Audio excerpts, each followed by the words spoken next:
Ya Rasulullah,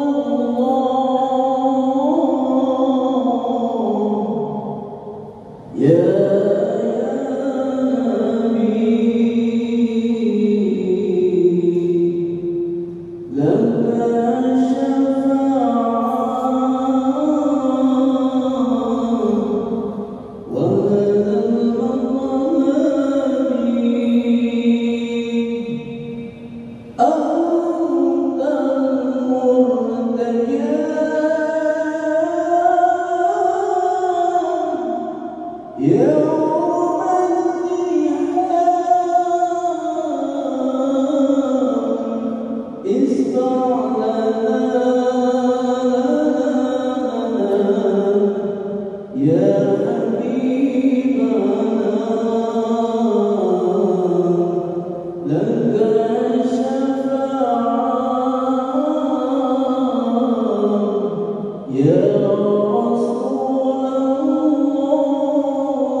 Salawat dan salam kita hadiahkan kepada Rasul kita Nabi besar Muhammad sallallahu alaihi wasallam. Dan kita masuk pada surah Ad-Duha. Surah Ad-Duha ini turun setelah suratul Fajr. Secara tertib dia masuk pada surat yang ke-93 dengan jumlah ayat 11, kemudian jumlah kalimat 40 dan jumlah huruf 164 huruf. Dan surah Ad-Duha ini surah Makkiyah, termasuk surat yang turun di awal-awal dakwah Nabi sallallahu alaihi wasallam. Adapun sebab turun surah Ad-Duha ini disebutkan di dalam sejarah. Para pembesar Quraisy ini sebenarnya mereka secara hati membenarkan ajaran Nabi sallallahu alaihi wasallam dan Al-Qur'an yang diturunkan. Bahkan sebagian pembesar mereka, sebagaimana dijelaskan oleh Ibnu Hisham, seorang pakar sejarah. Jadi kalau malam hari di permulaan dakwah Nabi sallallahu alaihi wasallam, para pembesar Quraisy diantaranya Abi Sufyan, kemudian Abu Jahal dan juga Akhnas ibn Syuraik, kalau di malam hari mereka selalu bersembunyi satu dengan yang lainnya, tidak ada koordinasi. Jadi mereka datang sendiri-sendiri ingin mendengarkan apa yang dibaca Nabi sallallahu alaihi wasallam dalam salat malam Nabi. Jadi ketika Nabi sallallahu alaihi wasallam membaca Al-Qur'an dalam salat itu, 3 orang pembesar Quraisy ini mendengarkan, tapi satu dengan yang lainnya tidak tahu. Apabila Nabi sallallahu alaihi wasallam sudah selesai salat, maka mereka pun bubar, tiba-tiba berjumpa di tengah jalan. Jadi satu dengan yang lainnya mengetahui bahwa mereka sedang mendengarkan sembunyi-sembunyi bacaan Rasul dalam salatnya. Akhirnya kemudian satu di antara mereka saling mencela. Kemudian yang lainnya mengatakan, la ta'udu falau ra'akum ba'du sufahaikum la auqa'tum fi nafsihi syai'an. Sebaiknya ini terakhir kali kita mendengarkan bacaan yang dibaca Muhammad itu. Sebab kalau seandainya orang-orang jahil tahu apa yang kita lakukan, dikhawatirkan kemudian ada perasaan mereka kepada Nabi sallallahu alaihi wasallam. Artinya sudahlah sampai di sini jangan ulang. Tetapi bacaan Al-Qur'an itu bukan bacaan biasa. Quran itu menarik orang, masalahnya sekali dengar pasti orang tertarik. Apalagi Al-Qur'an itu berbahasa Arab, dan mereka para pembesar itu juga berbahasa Arab. Apalagi di zaman itu memang sedang gencar-gencarnya syair-syair yang dilantunkan orang-orang Arab, sehingga mereka makin penasaran kok berbeda yang dibaca Rasul dengan syair-syair yang diucapkan para pujangga. Sehingga kemudian mereka sepakat untuk tidak datang, malam berikutnya mereka datang. Terus seperti itu. Dan setiap jumpa mereka mengatakan ini yang terakhir kali. Menunjukkan bahwa Al-Quran itu sebenarnya sudah masuk di dada-dada Abi Sufyan, Abu Jahal dan Akhnas ibn Syuraik. Sehingga suatu waktu Akhnas ibn Syurek ini memanggil Abu Jahal, ngomong empat mata. Kemudian mengatakan, wahai Abu Jahal, kata Akhnas ibn Syurek kepada Abu Jahal, aku ingin bicara empat mata denganmu. Bagaimana pendapatmu tentang Muhammad itu? Bagaimana pendapatmu tentang Muhammad itu? Apakah dia dusta dengan ajaran yang dibawanya ataukah benar? Kata Abu Jahal, demi Allah aku tidak pernah mendengar dari lisan Muhammad itu sesuatu yang dusta. Artinya Abu Jahal membenarkan sebenarnya. Akan tetapi kata Abu Jahal, kalaulah bukan karena perselisihan kabilah diriku dengan kabilah Muhammad itu, maksudnya kabilah Rasul, kabilah Abdul Manaf dan kabilahnya Abu Jahal berselisih pendapat. Kemudian Akhnas ibn Syurek bertanya, ada masalah apa dengan kabilah Abdi Manaf itu? Maka Abu Jahal mengatakan, sesungguhnya kami bersaing dengan kabilah Muhammad itu untuk mendapatkan hati orang-orang Quraisy itu. Apabila mereka memberi makan haji, kami pun sama. Apabila mereka menghormati fuqara wal masakin, kami pun sama. Sehingga kami dengan kabilah Bani Abdul Manaf itu setara di tengah-tengah orang Quraisy. Tiba-tiba kemudian dari kabilah itu mengatakan, lana nabiyyun walastum binabi. Kami punya nabi dan kalian tidak punya nabi. Kami harus ngomong apa? Tak mungkin kami angkat dan katakan kami juga punya nabi. Sejak itulah maka permusuhan Abu Jahal dikarenakan sombong dan hasad, sehingga menolak hidayah Allah Subhanahu wa taala. Kembali ke kisah bahwa Nabi SAW sepanjang di Mekah dan Madinah tidak pernah meninggalkan qiyamul lail. Semenjak turun surah ya ayyuhal muzammil qumil laila illa qalila, maka sejak itu Rasul tidak pernah meninggalkan qiyamul lail kecuali 2 malam. Ketika di Mekah Nabi SAW tidak sholat 2 malam karena Nabi SAW sedang sakit. Akhirnya Nabi SAW tidak sholat 2 malam itulah menjadikan sebuah isu yang dikembangkan untuk menghalang-halangi dakwah Nabi SAW. Datanglah seorang wanita jahat dari wanita-wanita Quraisy, namanya Arwa bintu Harbin, kunyahnya Ummu Jamil, istri daripada Abu Lahab. Arwa bintu Harbin itu yang Allah Subhanahu wa taala katakan hammalatul hatab, suka membawa kayu bakar kemana-mana untuk mengompori orang memusuhi Nabi. Jadi Arwa bintu Harbin ini datang kepada Nabi SAW setelah mengetahui bahwa 2 malam Rasul tidak salat dan tidak membaca Al-Quran, seolah-olah tidak turun wahyu kepadanya yang dibacanya.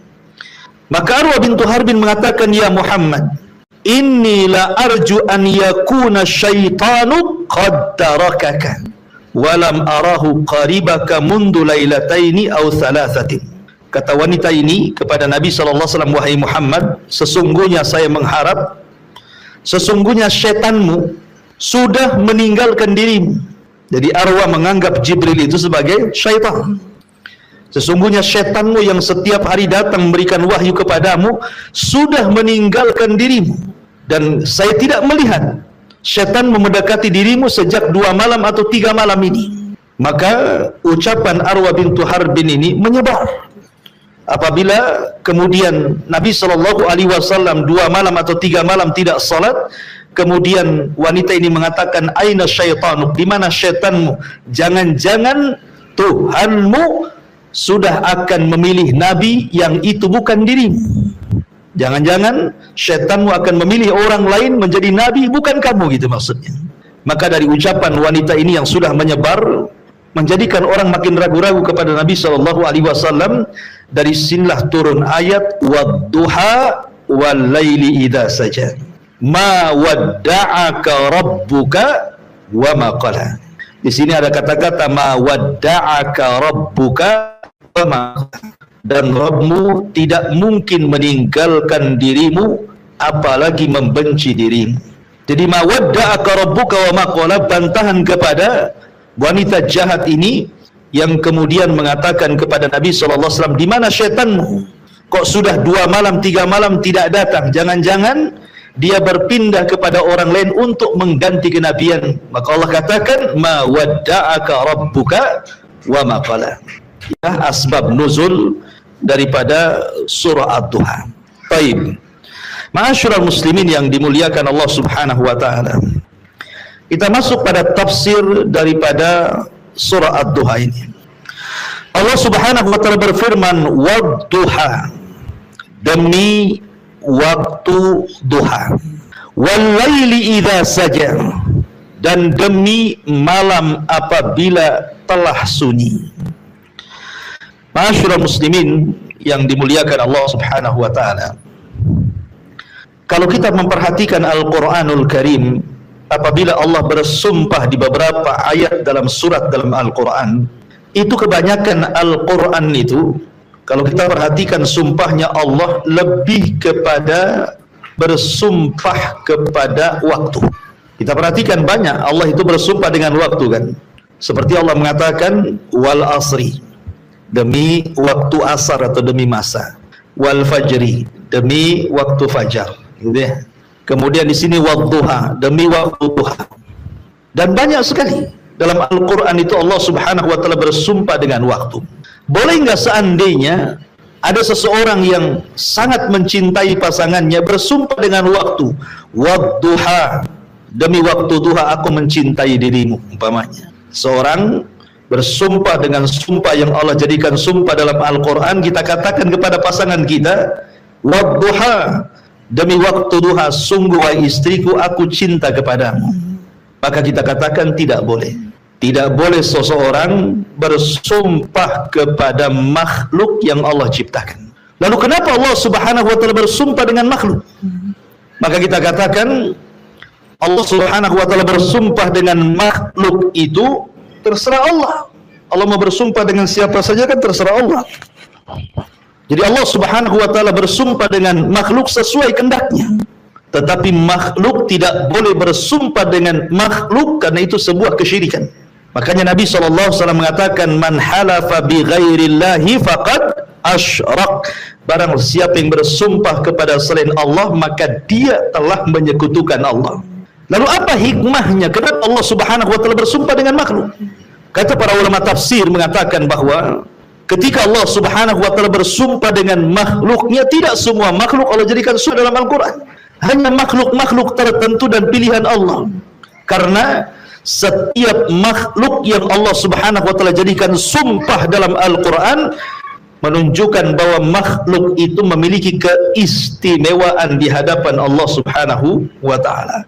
Makanya tidak semua makhluk dijadikan sumpah. Hanya makhluk-makhluk tertentu saja yang Allah jadikan sumpah karena punya keistimewaan di hadapan Allah Subhanahu wa taala. Nah, ketika Allah Subhanahu wa taala bersumpah dengan waktu, ya karena waktu itu memiliki keistimewaan. Karena salah satu yang akan ditanya di hadapan Allah Subhanahu wa taala sejak kita mukallaf, dibebani syariat sampai kita wafat, yang ditanya oleh Allah Subhanahu wa taala dalam rangka pertanggungjawaban kita di dunia, di akhirat, di hadapan Allah, semua bicara waktu. Contohnya Allah Subhanahu wa taala mengatakan, la tazulu qadama 'abdin hatta yus'al an arba'. Tidak akan bergeser kaki anak Adam untuk melangkah ke dalam titian kecuali ditanya 4 perkara. Semua bicara waktu. Pertama, an umrihi, tentang umurnya, fi ma'afnah, kemana dia habiskan. Kemudian yang kedua, wa an syababihi fi ma'ablah, masa mudanya, kemana dia lampiaskan.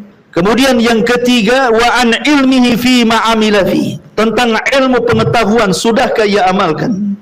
Kemudian yang keempat, wa an malihi min aina iktasabahu wa fi ma'anfaqahu, dan hartanya dari mana dia dapat, kemana dia belanjakan. Ini semua bicara waktu. Umur, waktu. Masa muda, waktu. Mencari ilmu butuh waktu. Mencari harta juga butuh waktu. Membelanjakannya juga butuh waktu. Ini semua berkisar tentang waktu. Maka di sini Allah ketika bersumpah dengan waktu menunjukkan memang istimewa waktu di hadapan Allah.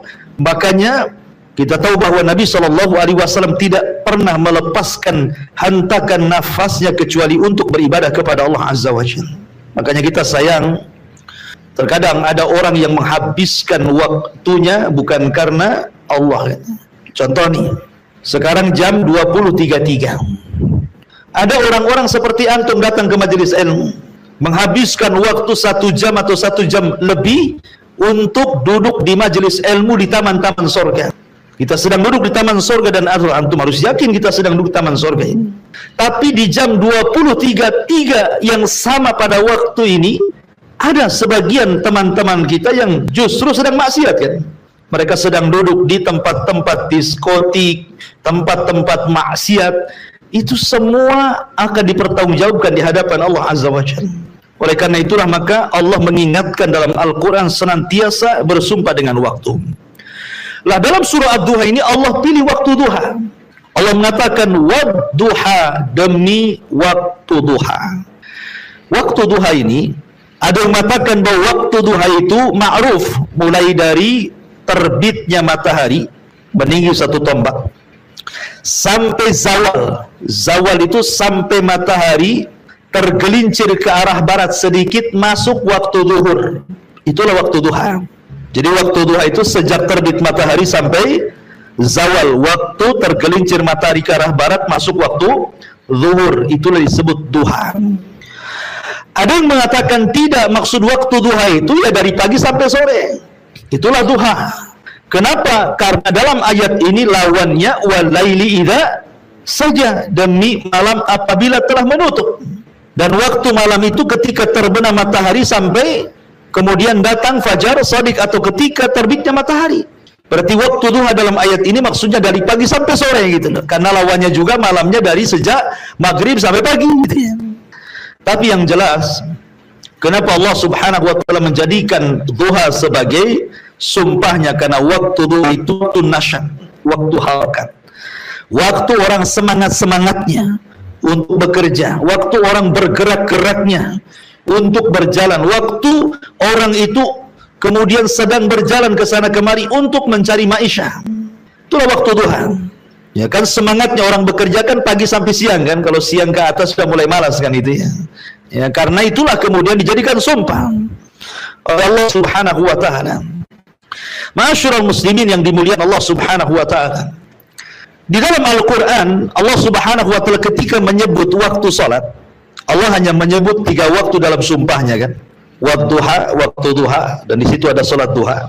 Kemudian wal asri, demi waktu asar, dan di situ ada salat asar. Kemudian wal fajri, waktu fajar, dan di situ ada salat fajar.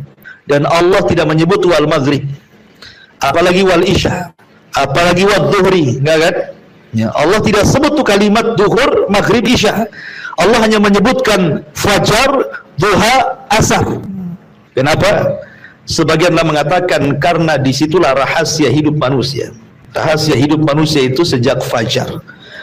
Makanya kalau orang bangun di waktu fajar, maksudnya subuh, kemudian tidak tidur sampai syuruk, maka sesungguhnya dia telah mendapatkan berkah 1 hari itu. Makanya Nabi SAW mengatakan Allahumma barik li ummati fi bukriha. Ya Allah, berkahi umatku di waktu paginya. Maksud pagi di sini artinya waktu fajar sampai selesai subuh sampai terbit matahari, itu waktu berkah.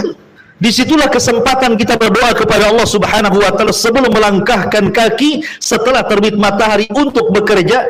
Minta kepada Allah agar mendapatkan rizki yang halal, mendapatkan rizki yang baik, mendapatkan rizki yang banyak, mendapatkan rizki yang berkah, supaya ketika melangkahkan kaki setelah terbit matahari sampai waktu asar, maka Allah Subhanahu wa ta'ala akan berkahi kehidupan kita selama siang itu. Maka itu rahasia hidup manusia di situ. Ya. Dari sini Al-Imam Ibnul Qayyim mengatakan siapa yang tukang tidur setelah subuh sampai terbit matahari, maka tidak akan diberkahi keluarganya, tidak akan diberkahi pekerjaannya, dan tidak diberkahi keluarganya dan juga usahanya. Hilang berkahnya. Ya. Ma'asyiral muslimin yang dimuliakan Allah Azza wa Jalla, bicara tentang duha. Karena waktu duha itu ada solat yang sangat istimewa, dan itu seagung-agungnya solat sunnah di siang hari. Jadi solat sunnah yang agung setelah solat wajib di siang hari itu solat duha. Apa alasannya? 1, karena solat duha itu dianggap sedekah, mewakili sedekah seluruh persendian badan kita. Kita tahu bahwa manusia itu punya berapa persendian? 360 persendian. Itu berdasarkan sabda Nabi. Dan sudah diteliti oleh pakar-pakar kesehatan. Memang jumlah persendian manusia itu sebagaimana sabda Nabi gitu ya. Jumlahnya 360 persendian dari kepala sampai kaki itu. Lah setiap hari Allah Subhanahu wa taala menuntut kita untuk memberikan sedekah dari 360 sendi itu. Tetapi kata Nabi SAW, tidak perlu kita memberikan sedekah dari 360 persendian. Cukup dengan sholat duha itu mewakili semua sedekah 300 persendian, 360 sendi yang ada pada badan kita. Jadi agung sekali. Kemudian yang kedua, sholat duha itu ikhwatu fiddin termasuk sholatul awabin. Sholatnya orang-orang yang mengharap dan kembali kepada Allah Subhanahu wa ta'ala. Bayangkan, seafdal-afdalnya sholat duha kapan? Saat anak-anak unta berlarian karena kepanasan kakinya. Ya, sekitar jam 10, 11 itu seafdal-afdalnya waktu duha itu. Karena Rasul mengatakan seafdal-afdalnya waktu duha hina tarbidul hisal, ketika anak-anak unta berlarian karena kakinya kepanasan. Kalau jam 8 kan belum panas gitu ya. 9 belum panas, biasanya panas itu jam 10, jam 11 itu mulai panas tuh. Disitulah seafdal-afdalnya waktu sholat duha. Dan sholat duha itu sholatul awabin, sholatnya orang yang mengharap dan ingin kembali kepada Allah. Bayangkan coba, di waktu duha dari pagi sampai zuhur itu ahli dunia sedang sibuk dengan dunianya. Orang yang punya toko sibuk dengan tokonya, orang yang punya pasar sibuk dengan pasarnya, orang yang punya ladang sibuk dengan ladangnya, orang yang punya sawah sibuk dengan sawahnya, orang yang punya kantor sibuk dengan kantornya, orang yang punya sekolah sibuk dengan sekolahannya. Pokoknya waktu itu sibuk-sibuknya ahli dunia dengan dunia. Tiba-tiba kemudian di tengah-tengah kesibukan manusia dengan dunia, Anda keluar dari kesibukan itu, kemudian Anda sholat. Menunjukkan Anda ini orang-orang pilihan. Keluar dari kesibukan dunia dan mengejar akhirat. Di tengah-tengah orang mengejar dunia, Anda mengejar akhirat. Makanya wajar sholat duha itu disebut awabin. Ya, sholat yang hamba yang ingin kembali mengharap Allah Subhanahu wa ta'ala. Makanya besar pahalanya gitu kan. Karena di tengah-tengah orang mengejar dunia lalu Anda mengejar akhirat, menunjukkan Anda adalah orang pilihan Allah Subhanahu wa ta'ala. Karena tidak semua bisa orang di tengah-tengah kesibukan dunia tiba-tiba menyingkir dan menghadap Allah. Itu jarang sekali. Orang kalau sudah sibuk dunia, mana mikir akhirat kan itu ya. Karena bagaimanapun dunia itu sagalatna amwaluna wa ahluna. Biasanya menyibukkan kita itu dunia itu. Tapi ketika orang sibuk tiba-tiba keluar, oh memang kita orang pilihan. Makanya sholat disebut sholatul awabin. Kemudian yang ketiga, sholat duha itu termasuk kifayatullah lil muhafidhin. Allah akan memberikan kecukupan kepada orang-orang yang melaksanakan duha. Boleh jadi ini juga ada orang yang berkeyakinan kalau ingin banyak rezekinya sholat duha kan ini. Karena memang ada riwayat yang mengatakan dalam sebuah hadis kursi, Ibnu Adam arka'ali min awalin nahar arba'a raka'atin akfika akhirah. Kata Allah dalam hadis kursi, Ibnu Adam, anak Adam, telah ruku kepada aku dari awal siang, 4 rakaat itu sudah mencukupkan kepada dirimu, kepada orang yang sholat 4 rakaat itu dari awal sampai akhir. Allah cukupkan, Allah berikan kecukupan. Kemudian juga sholat duha ini memiliki pahala besar. Perhatikan sabda Nabi SAW, man sholat duha ithnatai asyrata rak'atan banallahu lahu qasran fil jannah. Barang siapa yang melaksanakan salat duha 12 rakaat, maka Allah Subhanahu wa ta'ala akan bangunkan satu istana di sorga. Makanya karena waktu duha ini waktu yang luar biasa, Allah jadikan sebagai sumpah. Kemudian Allah mengatakan wal laili idza saja, dan demi malam apabila telah sunyi. Apa Allah Subhanahu wa ta'ala bersumpah dengan malam? Dan tidaklah Allah bersumpah dengan malam kecuali malam ini ada keistimewaannya. Walaupun di satu waktu Allah Subhanahu wa ta'ala meminta kepada kita untuk berlindung dari malam kan. Min syarri ghasikin idza waqab kan. Kita harus berlindung dari ghasik, kejahatan di malam hari. Tetapi malam hari juga keistimewaan luar biasa. Makanya ketika Allah Subhanahu wa ta'ala bicara tentang ibadah di malam hari dalam surah Muzammil ayat 6 itu, inna nasyi'atal laili hiya asyaddu wat'an wa aqwamu qila.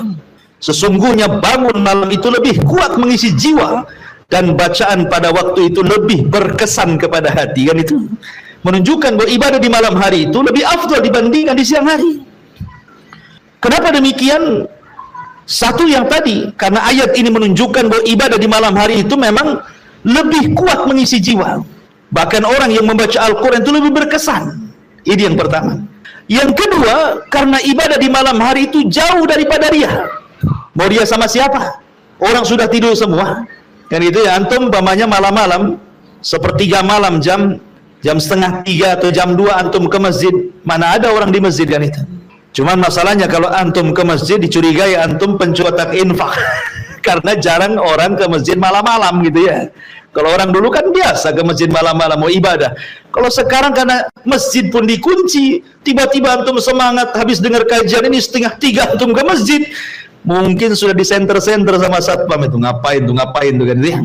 Besoknya dicek kotak infaknya ada enggak gitu. Isinya ada enggak gitu. Tapi kalau kita perhatikan di malam hari kan orang sudah tidur semuanya, sehingga ikhlas itu lebih dekat kepada dia dibandingkan riya. Karena wasilah untuk riya itu sedikit sekali kan. Lain kalau di siang hari kan ramai orang sudah bangun semuanya gitu ya. Tapi di malam hari mau riya sama siapa? Makanya ada seorang cucu Nabi SAW atau cicit Nabi SAW namanya Ali ibn Husain ibn Ali ibn Abi Talib atau dikenal dengan Zainul Abidin. Zainul Abidin, satu-satunya keturunan Husain yang hidup di Karbala. Semua turunannya Husain kan meninggal di Karbala itu. Tidak ada yang selamat. Maksudnya yang laki-laki. Karena kita tahu bahwa nasab itu dari laki-laki kan itu. Jadi semua nasab Husain semua mati di Karbala kecuali satu orang. Karena ketika itu sedang sakit dan Husain saat dibunuh itu meminta agar diselamatkan.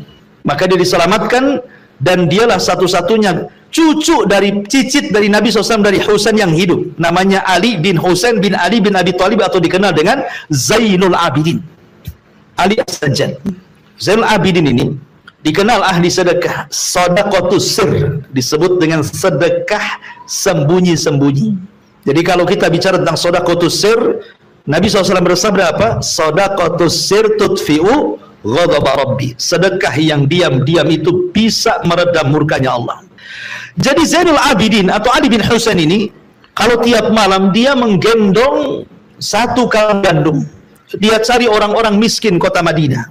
Sehingga setiap malam dia berkeliling ke orang-orang miskin di kota Madinah itu sampai 70 rumah orang miskin setiap malam ditaruh di situ. Setiap malam 70 rumah dia bawa, dia gendong, letakkan di situ, letakkan pulang. Kemudian malam berikutnya dia cari lagi, malam berikutnya dia cari lagi. Setiap malam seperti itu. Ya. Karena Allah Subhanahu wa taala berikan rezeki kepada Zainul Abidin ini, rezeki yang melimpah. Tapi orang-orang masih juga mencela Zainul Abidin dan mengatakan orangnya pelit, tidak pernah sedekah kepada fuqara wal masakin. Kenapa? Karena tidak diketahui orang sedekahnya. Coba kalau sekarang anak orang-orang kaya saat lebaran gitu ya, kalau ngasih ampau itu berjubel di pagar rumahnya, ngantri ya. Dari mana kita tahu? Ya karena ada pemberitaan.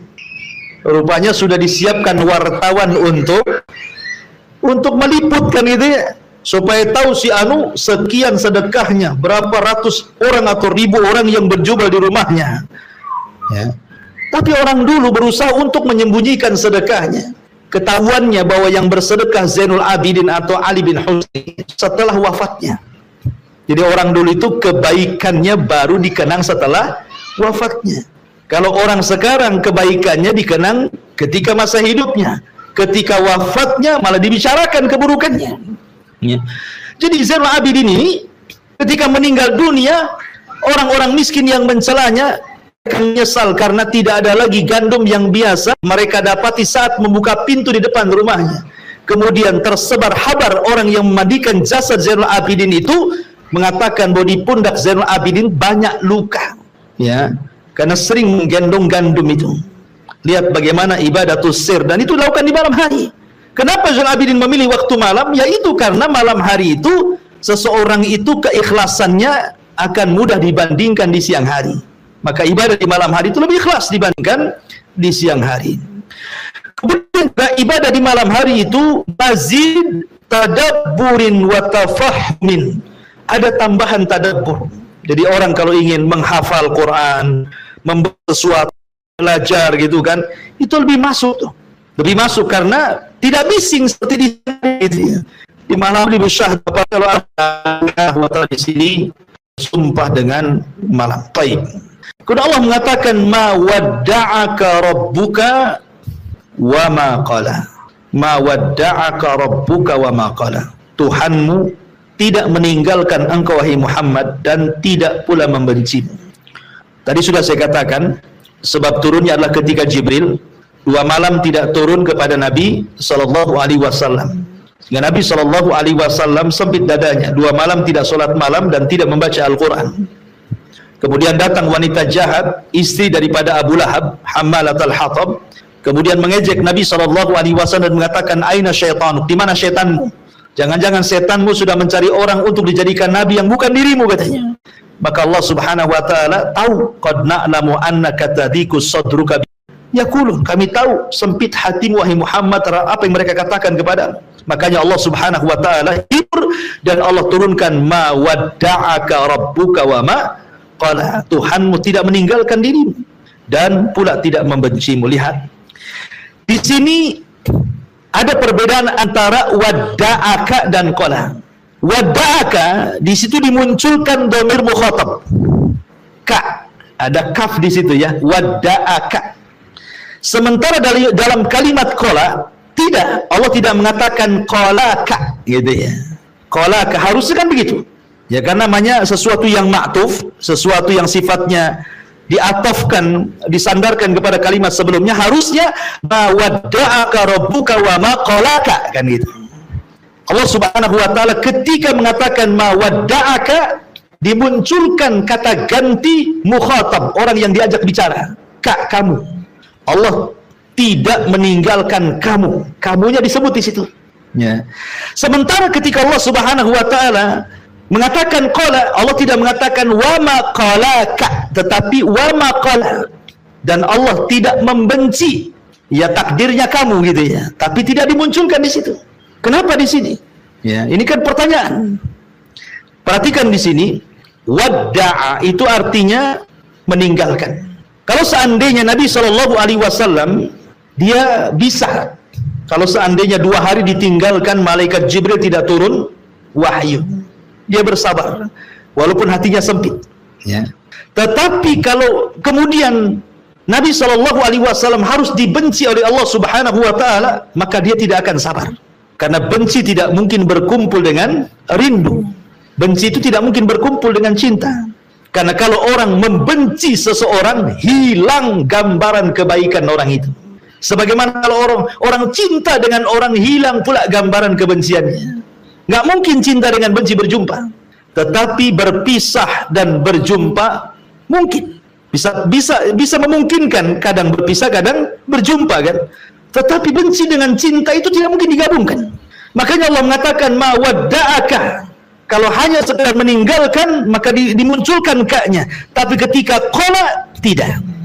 Maknanya di sini ma wadda'aka. Allah tidak akan meninggalkan dirimu wahai Muhammad. Di sini ada kandungan bahwa Allah akan bersama Muhammad. Meninggalkan lawannya bersama. Artinya Allah akan bersama Nabi. Kemudian wa ma qala.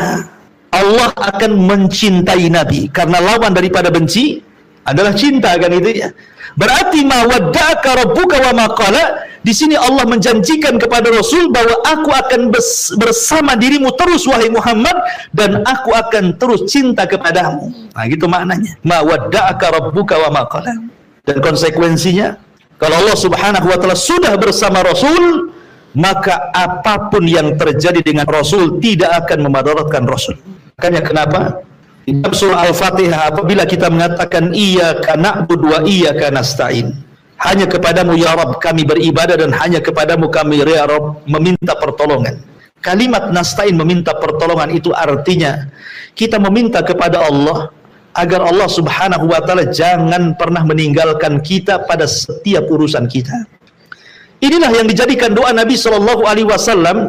Dalam sebuah doanya Nabi SAW mengatakan, ya Rabb la takilni nafsi tarfa ya Rabb la takilni ila nafsi tarfata ainin Ya Rabb, janganlah engkau bebankan diriku tanpa dirimu walaupun sekejap mata. Artinya, janganlah meninggalkan diriku, wahai Rabb, walaupun sekejap mata. Sebab, sering saya katakan berulang-ulang, kalau antum menghadapi sebuah masalah, dan masalah itu masalah besar, kalau Allah Subhanahu wa Ta'ala tidak ikut campur menangani masalah itu, maka selamanya tidak akan pernah ada jalan keluarnya. Tetapi sebesar apapun masalah kita, kalau Allah ikut campur dalam urusan kita, pasti sedikit demi sedikit akan muncul jalan keluarnya. Makanya pentingnya kita melibatkan Allah, itu maksudnya. Lah ketika Allah Subhanahu wa Ta'ala menjanjikan kepada Rasul tidak akan meninggalkan Rasul, artinya bersama Rasul, maka kebersamaan Allah dengan Nabi SAW, apapun yang terjadi dengan Rasul tidak merugikan dia, karena ada Allah. Kemudian yang kedua, kalimat wa maqala, artinya Nabi SAW akan senantiasa mendapatkan kecintaan dari Allah Subhanahu wa Ta'ala dan tidak ada kebencian Allah sedikit pun kepadanya. Makanya kalau Allah Subhanahu wa Ta'ala sudah bersama seorang hamba dan Allah mencintai hamba itu, maka hamba itu sangat beruntung sekali. Ketika kita mencintai Allah, ketika kita mencintai Nabi SAW dan ingin terus mengikuti bersama Nabi SAW, maka Allah akan bersama kita dan mencintai kita. Makanya disinilah ada ibadah yang paling penting yang terkait dengan Nabi SAW. Ibadah itu apa? Ibadah sholawat. Ya. Kita disuruh untuk bersolawat kepada Nabi SAW karena satu kali solawat dengan Nabi SAW, Allah cinta dengan kita. Balasannya berapa? 10 kali lipat salawat kita. Kalau kita bersalawat kepada Nabi satu kali, Allah cinta dengan kita karena kita mencintai Nabi. Ya. Termasuk juga syarat Allah mencintai kita adalah kita mengikuti jalan Nabi SAW. Kul in kuntum tuhibbunallaha fattabi'uni yuhibbukumullah. Katakan ya Muhammad kepada umatmu, kalau kalian cinta dengan Allah, ikuti aku, nanti Allah mencintai kamu. Ya. Ma'asyiral muslimin yang dimuliakan Allah Subhanahu wa Ta'ala, ma wadda'aka rabbuka wa ma qala. Kemudian Allah mengatakan walal akhiratu khairul laka minal ula. Dan sungguh yang kemudian itu lebih baik bagimu dari yang permulaan. Yang kemudian lebih baik daripada permulaan. Ada dua penafsiran para ulama. Yang pertama maksudnya yang kemudian lebih baik daripada yang permulaan, artinya dalam kehidupan Nabi SAW, maka setelah hijrah Nabi SAW jauh kondisi Rasul lebih baik dibandingkan ketika Rasul berada di kota Mekah, ya kan? Di kota Mekah Rasul ditekan, di kota Mekah Rasul diintimidasi, di kota Mekah Rasul dikatakan gila, dikatakan sihir, dikatakan macam-macam. Tapi kemudian setelah hijrah ke kota Madinah, kehidupannya jauh lebih baik. Termasuk juga kehidupan Nabi SAW itu semakin hari semakin baik ibadahnya kepada Allah. Jadi semakin hari berlalu datang, minggu pergi datang, bulan berlalu datang, tahun, dan terus sampai kemudian Rasul wafat, maka setelahnya jauh lebih baik daripada sebelumnya. Itu penafsiran yang pertama. Dan harusnya kita seperti itu. Harusnya kita seperti itu, kan itu bentuk muhasabah kan. Muhasabah itu hari ini harus lebih baik daripada kemarin. Ya, minggu ini harus lebih baik daripada minggu kemarin. Bulan ini harus lebih baik daripada bulan kemarin. Jangan sebaliknya. Karena itu akan menjadikan keburukan bagi kita. Karena orang yang setiap hari akan lebih baik kehidupannya, maka akan ditutup wafatnya seperti itu. Husnul khatimah. Ya. Ataupun penafsiran yang kedua, maksudnya wal akhirah, ya akhirat maksudnya. Akhirat itu jauh lebih baik dibandingkan dunia. Akhirat itu jauh lebih baik dibandingkan dunia. Perhatikan ada beberapa poin.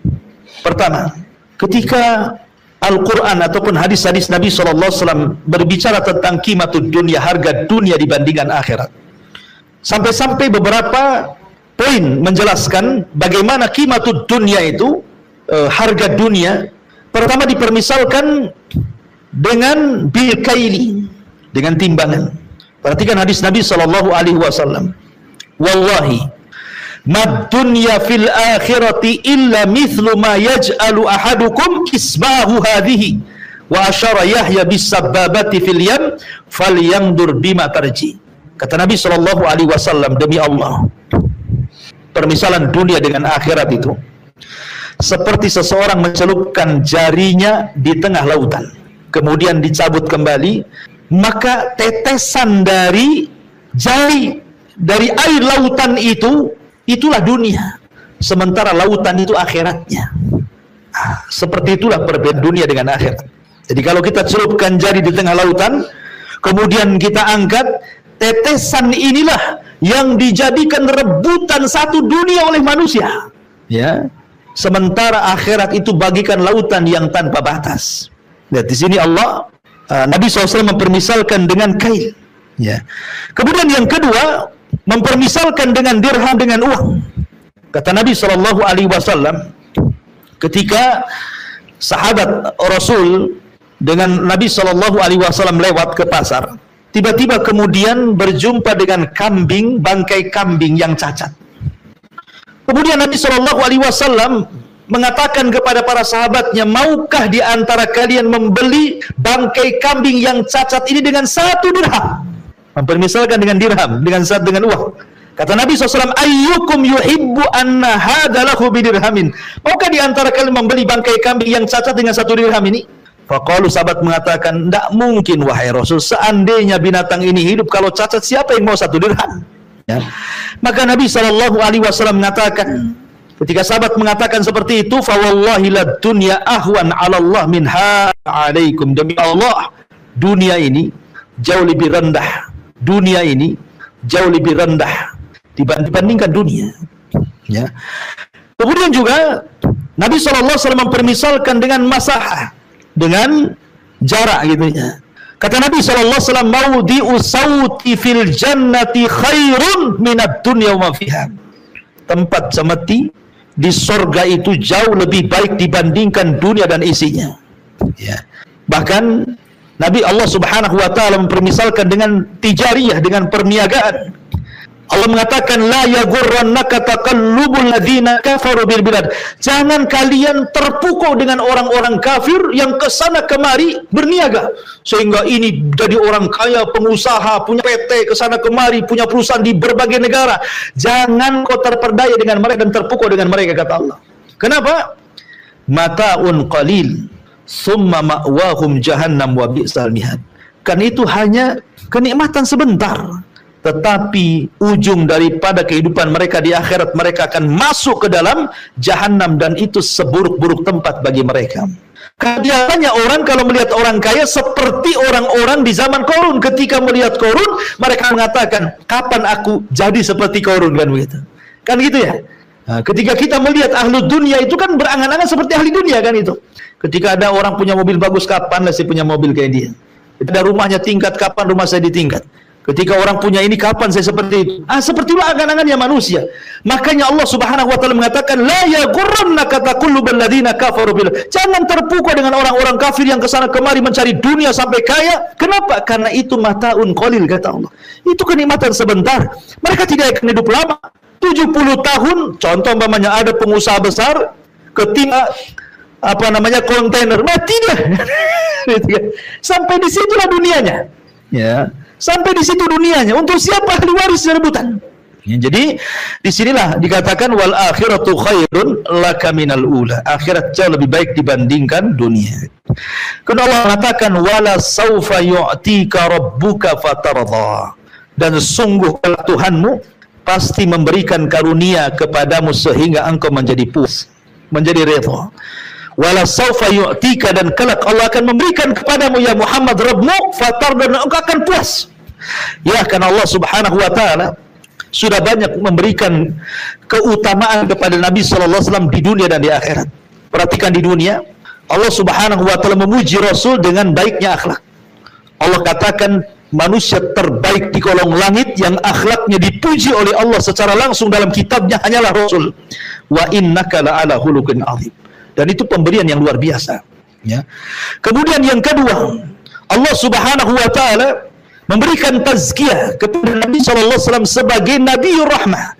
Wa ma arsalnaka illa rahmatan lil alamin. Kemudian yang ketiga, Allah Subhanahu wa taala menjaga Nabi. Makanya nanti ada kalimat wa wajadaka yatiman fa'awa, kan. Rasul itu terakhir yatim. Tetapi lihat bagaimana Allah Subhanahu wa taala memberikan inayahnya. Kebanyakan anak yatim itu ditelantarkan, kan itu. Kebanyakan anak yatim. Umumnya anak yatim itu ditelantarkan. Tapi Nabi tidak pernah ditelantarkan oleh Allah Azza wa Jalla. Habis ibunya meninggal, berpindah kepada pamannya Abdul Muthalib. Abdul Muthalib meninggal, berpindah kepada Abu Thalib. Abu Thalib meninggal, kemudian berpindah kepada Khadijah. Khadijah meninggal, berpindah kepada orang-orang Ansar, dan begitu seterusnya. Ini pemberian Allah di dunia, ya kan?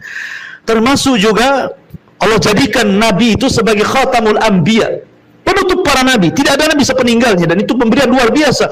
Termasuk Allah mengampuni dosanya yang telah, yang sedang, dan yang akan datang. Termasuk juga Al-Quran ketika menyebutkan panggilan para nabi, Allah tidak pernah menyebut nama ya Muhammad, tidak. Tetapi nabi-nabi yang lain dipanggil namanya, ya Adam uskun anta wa zawjukal jannah, ya Nuh, ya Ibrahim, ya Musa, ya Isa. Tapi Allah memanggil ya ayyuhan nabi, tidak pernah dipanggil namanya. Dan itu pemberian Allah yang luar biasa. Termasuk di dalamnya Allah Subhanahu wa ta'ala memberikan kemuliaan kepada Rasul, sehingga ada beberapa kekhususan bagi Rasul yang tidak diberi kepada para nabi yang lainnya. Seperti diberikan rasa takut musuh, perjalanan 1 bulan sebelum tentara Rasul datang gitu ya. Atau tanah di bumi boleh dijadikan sujud, sementara agama-agama yang sebelumnya tidak boleh. Kita ibadah di mana saja, harus tempat ibadah. Tapi Islam boleh sholat di mana saja, di jalan raya, di trotoar pun kalau memang terdesak kan itu ya, boleh sholat di situ.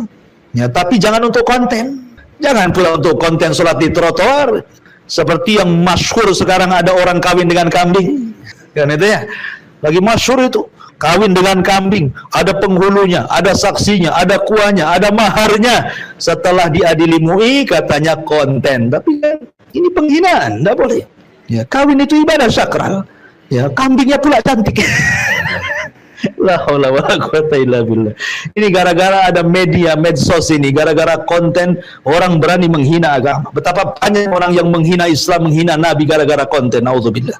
Hanya gara-gara pundi-pundi rupiah nggak seberapa jadi YouTuber, dosanya banyak di hadapan Allah Subhanahu wa taala.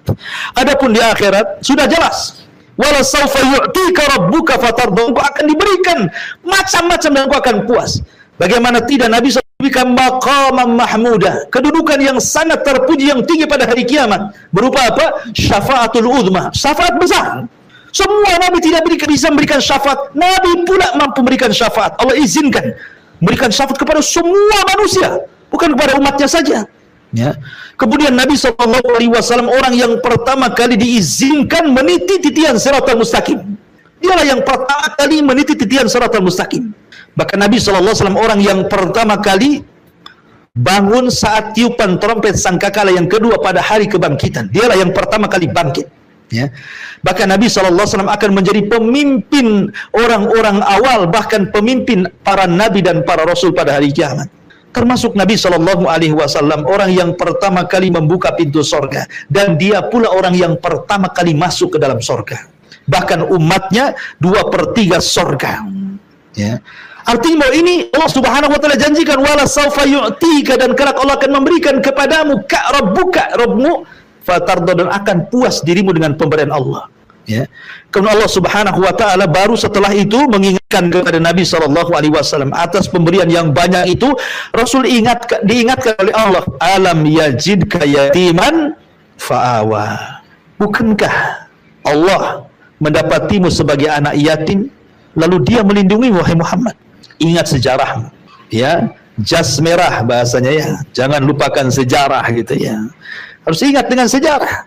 Ingat di masa kecil, wahai Muhammad, ketika Nabi SAW dalam kandungan ibundanya Aminah, kemudian safar bersama ayahnya Abdullah, ingin berniaga ke Syam, kemudian mampir di kota Madinah.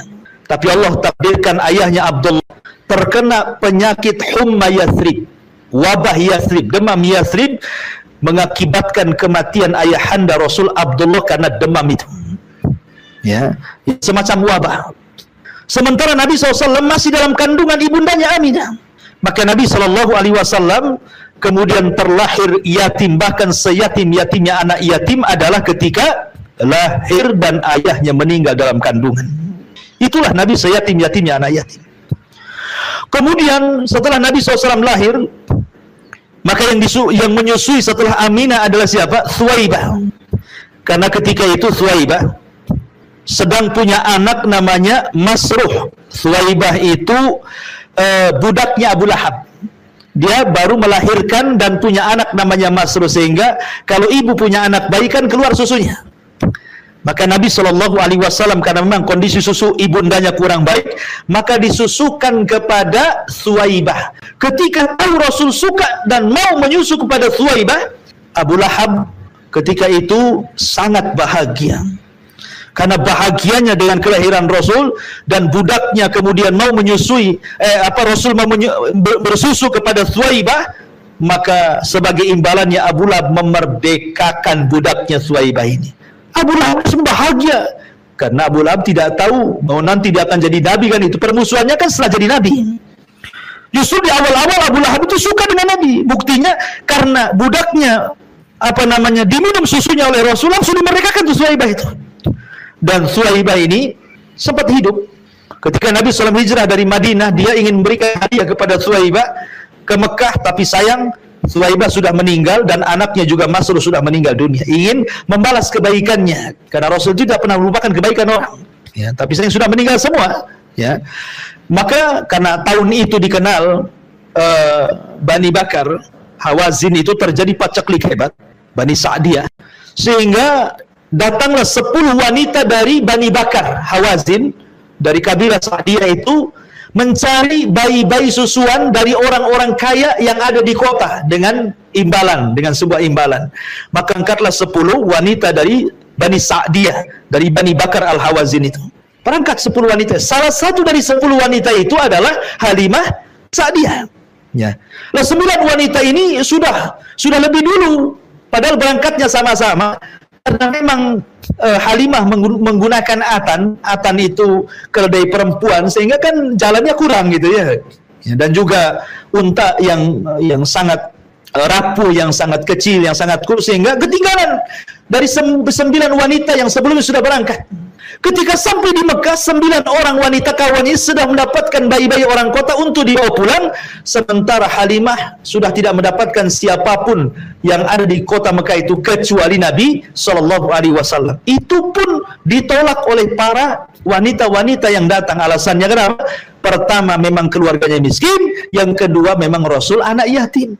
Ya, enggak mau mereka. Kalau saya ambil, dibayar apa saya ini, bahasan seperti itu, sehingga tidak diambil tuh bayi itu. Kecuali Halimah Sa'diyah.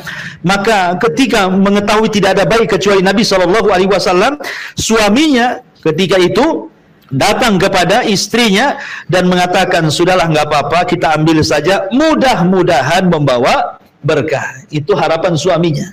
Harapan suaminya kepada istrinya Halimah Sa'diyah agar dibawa sajalah orang ini. Akhirnya kemudian Abdullah ibn Harith setelah mengatakan kepada Halimah Sa'diyah istrinya, dibawalah bayi Nabi. Tetapi masalahnya subhanallah, baru saja berada di pangkuannya, atan saya katakan dari apa? Keledai perempuan. Keledai perempuan ini dia harus mengeluarkan susu kalau punya anak, kan? Ini kan tidak punya anak, nggak keluar susunya. Tiba-tiba keajaiban Allah Subhanahu wa taala, penuh susunya itu. Keledai perempuan itu. Padahal di malam itu mereka tidur sejelek-jeleknya kondisi karena kelaparan. Tiba-tiba setelah membawa bayi Nabi, tiba-tiba susunya menggelembung, padahal tidak punya anak tuh keledai perempuan itu. Karena berkahnya Rasul, akhirnya mereka pun minum dari air susu keledai itu dan mereka pun merasa segar. Akhirnya mereka pun sehat. Kata Abdullah ibn Harith suaminya, subhanallah, anak ini sungguh mubarak, diberkahi. Maka berangkatlah menuju Bani Bakar atau Hawazin atau kabilah Sa'diyah. Rupanya mereka duluan yang sampai dibandingkan 9 wanita yang sudah dahulu membawa bayi itu. Karena berkahnya jadi kuat tuh binatangnya, ya. Dan ketika Rasul sampai saja, turun hujan. Kan itu kan sudah lama paceklik tuh, ya, daerah itu. Tiba-tiba turun hujan. Nah, ini berkah yang kedua. Kemudian kambing-kambing di daerah itu gemuk-gemuk dengan kehadiran Nabi SAW, dan intinya banyak sekali. Namun sayang ketika usia Rasul, ada yang mengatakan 4, ada yang mengatakan 6 tahun, terjadi pembelahan dada sehingga mengkhawatirkan Halimah jangan-jangan setan datang, padahal itu Jibril. Kemudian dikembalikan kepada ibundanya Aminah. Lah ketika Aminah kemudian hendak ziarah kuburan ayahandanya Rasul SAW ke Madinah, kemudian pulangnya di Abu Allah takdirkan dia meninggal dunia. Maka kemudian Aminah itu kan punya budak namanya Barakah, atau dikenal dengan Ummu Aiman. Maka Ummu Aiman membawa Rasul ketika itu masih kecil gitu ya, untuk dititipkan kepada pamannya siapa? Kepada kakeknya Abdul Muthalib. Tapi Abdul Muthalib hanya 2 tahun, kemudian diserahkan, diwasiatkan kepada Abu Thalib. Karena Abu Thalib ini miskin, kemudian Nabi SAW dilatih berniaga, dilatih bekerja, sampai akhirnya Allah berikan anugerah kepada Rasul istri yang kaya, yang salehah, yang disebut dengan Khadijah. Saat pamannya meninggal, Khadijah meninggal, kondisi Rasul terpuruk, maka datang orang-orang Ansar masuk Islam dan akhirnya menjadi pelindung Nabi SAW. Wa wajadaka yatiman fa'awa. Maka Allah jadikan kau yatim, tetapi Allah tetap melindungi kamu. Rasul tidak terlantar. Di mana banyak orang-orang yatim terlantar, tapi Rasul tidak terlantar sama sekali. Kenapa? Fa'awa, Allah yang melindungi. Dari tangan ke tangan kan itu. Dari ibundanya ke Suwaibah, dari Suwaibah ke Halimah, dari Halimah ke Abdul Muthalib, dari Abdul Muthalib ke Abu Thalib, dari Abu Thalib kepada Khadijah, dari Khadijah sampai kepada Ansar. Kan itu ya. Fa'awa. Ya, Allah Subhanahu wa taala melindungi Nabi sallallahu alaihi wasallam. Kemudian Allah mengatakan wa wajadaka dhallan fahada.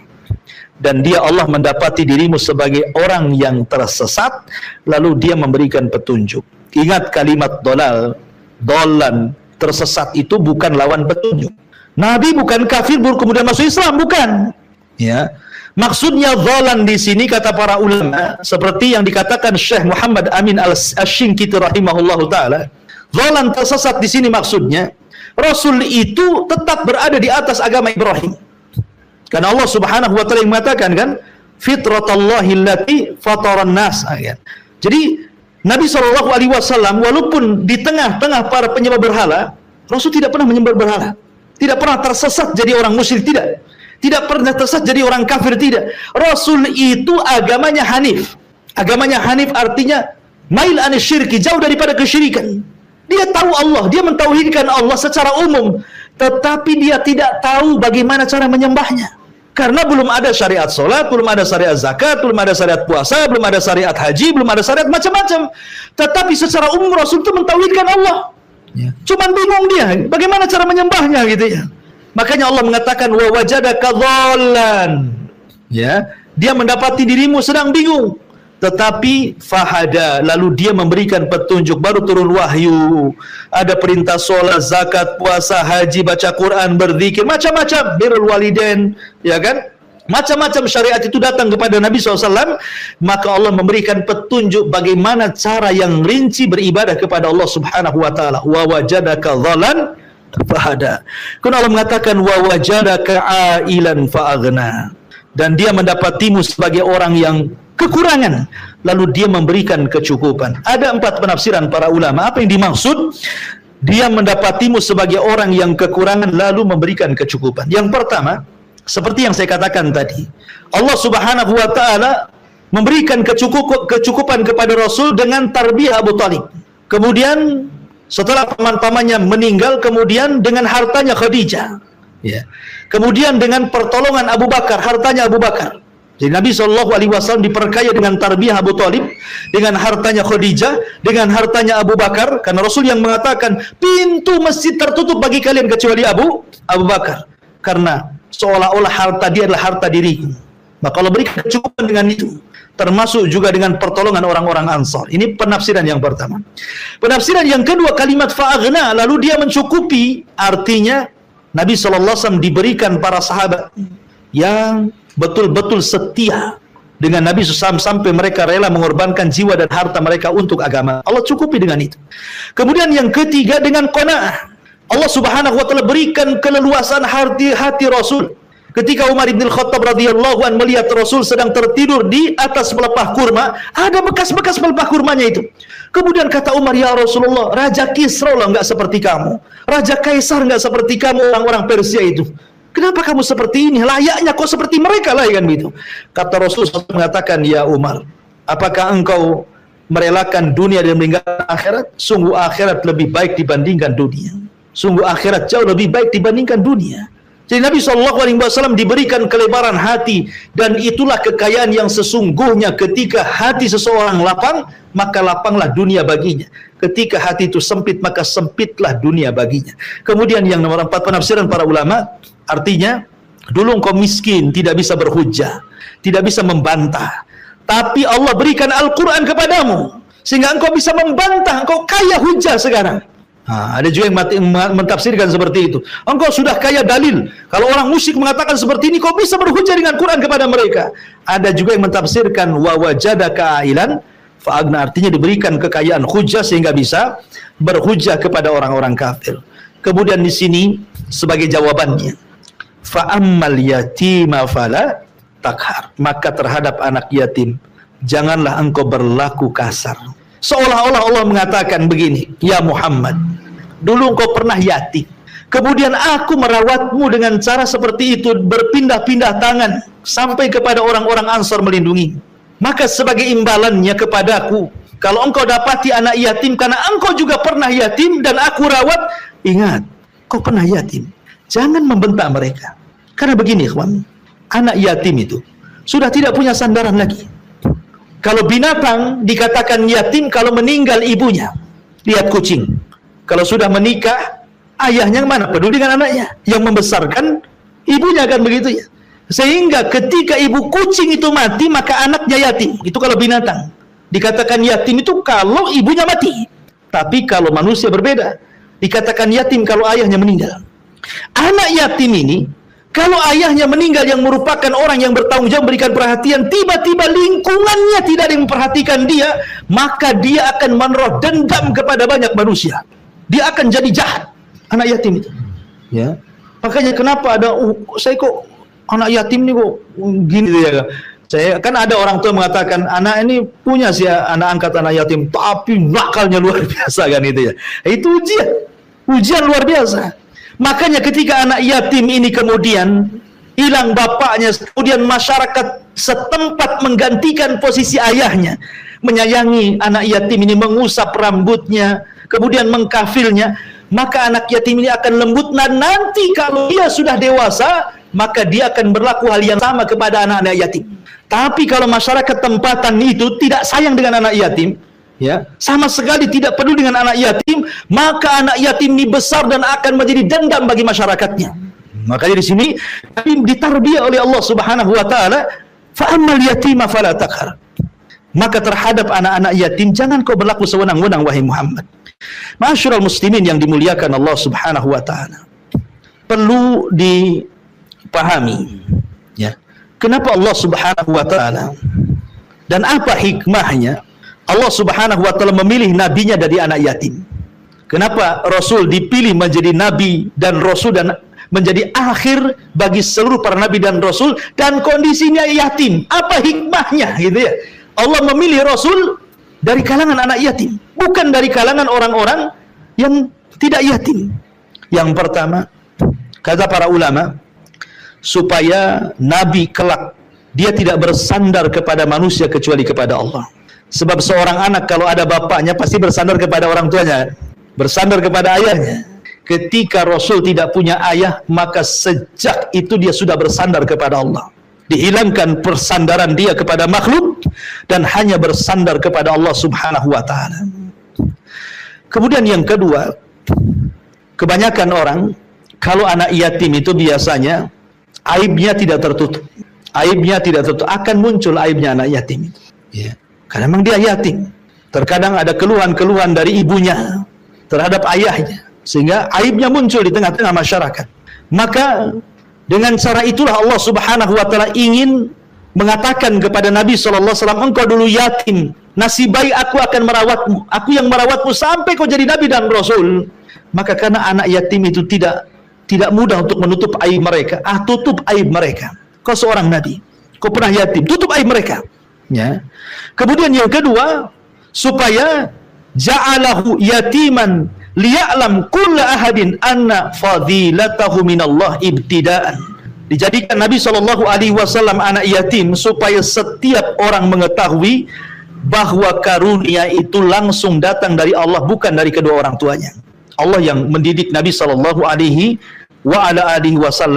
termasuk juga yang terakhir an ya'rifa qadral yatama, supaya Rasul tahu kedudukan anak yatim. Makanya Allah jadikan dia anak yatim supaya kelak dia kalau sudah besar tahu kedudukan anak yatim.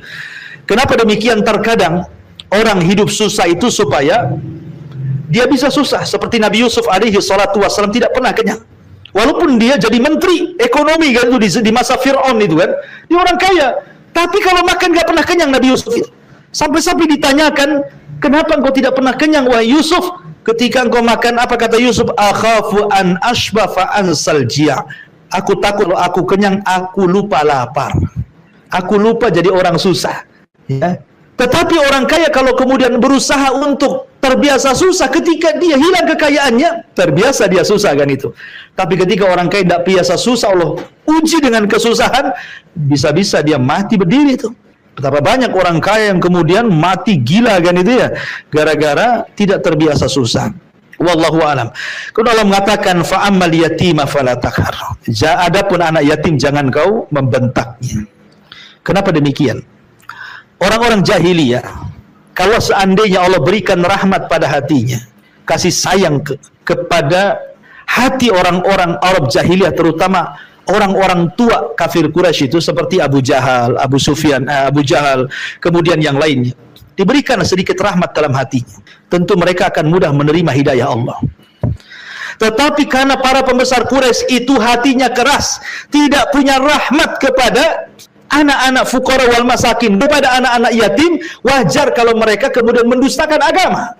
Lihat firman Allah Azza wa Jalla, ara'aita alladhi yukadzibu bid-din fadzalika alladhi yad'ul yatim wala yahuddu ala ta'amil miskin. Tidakkah kau lihat para pendusta agama itu? Mereka orang-orang yang menghardik anak yatim dan tidak menyeru manusia untuk memberi fuqara wal masakin. Itulah pendusta agama. Dan itu para pembesar Quraisy. Kalau seandainya para pembesar Quraisy ada sedikit rahmat dalam hatinya, cinta dengan fuqara wal masakin dan anak yatim, yakin hidayah akan masuk. Tapi karena keras hatinya, hidayah tertutup kepada mereka. Sehingga Allah turunkan ayat ara'aital ladzi yukadzibu bid-din. Masyaallah muslimin yang dimuliakan Allah Subhanahu wa taala, masih banyak ya ini karena sudah